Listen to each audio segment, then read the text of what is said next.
Okay, so today I'm going to teach you how to grill. Cool? Alright, so yesterday I was thinking that I wanted to eat something. I knew I wanted something. I have this innate desire for meat. Just the smoke, the flavor, everything about it. That's what I was thinking about yesterday, something to eat. And I thought, what's something I haven't grilled yet? Kebabs. I figured it's a good time to start kebabbing. Why? Is because my girlfriend's grandmother's in town, so I kind of want to impress her.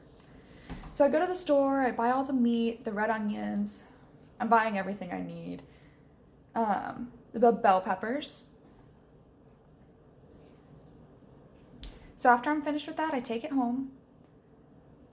So the very first thing I do is I marinate the meat.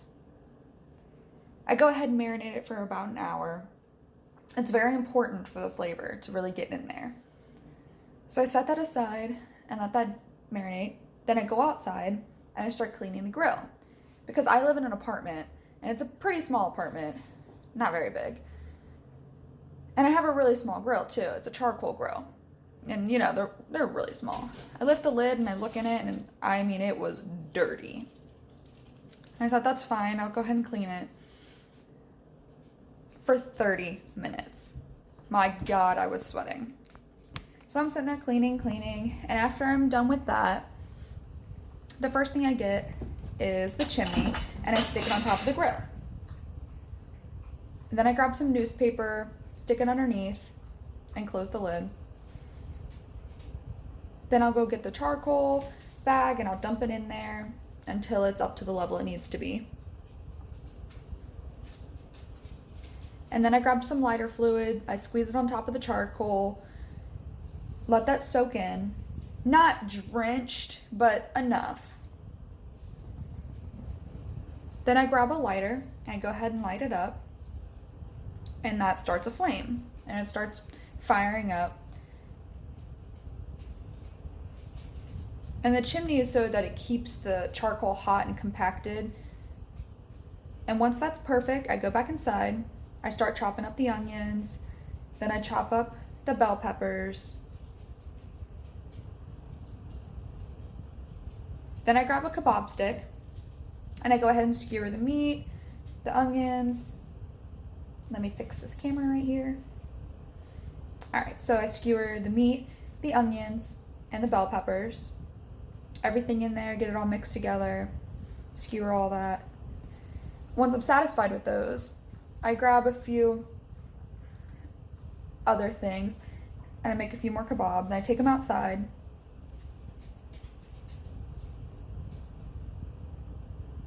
And the charcoal, once the charcoal is really hot and blowing and everything, that's when it's ready. And the charcoal kind of fizzle out. You grab the grate and you put it on top. And you wait for about 5 minutes for that to get really hot. You close the lid, let that heat. Once it's hot enough, go ahead and scrape off the grill, clean it off. And then you go ahead and add some oil to the top of it, because you don't want the meat to stick. So oil helps that. Once that's perfect, now I grab the meat, the kebabs, lay them next to each other on the grill, and in the middle is the hottest. So for about 2 minutes, for like fast grilling, a really strong flavor, you grill it for about 2 minutes on one side, and then you flip it on the other, and you let the fire do its thing. Once that's over, I move the kebabs over and I shut the lid on the kebabs. Then I go in the kitchen, I start making some white rice, I make corn, and then I cook some other things. I go back outside every 5 minutes to check on the kebabs, and if it seems ready, I'll flip it over. If it doesn't seem like it's ready, some of the meat isn't ready, then I'll move it over to the direct heat so it cooks a little faster and kind of let it get in there. And then I go back inside, I make sure all of my white rice and my corn is ready. And then I go check on the kebabs again. And then I grab a tray, I put them on. Once I'm finished doing that, I go inside. At the same time, the white rice and corn are ready. I plate those. And I grab all the guests in the family and tell them that the food is ready and it's time to eat.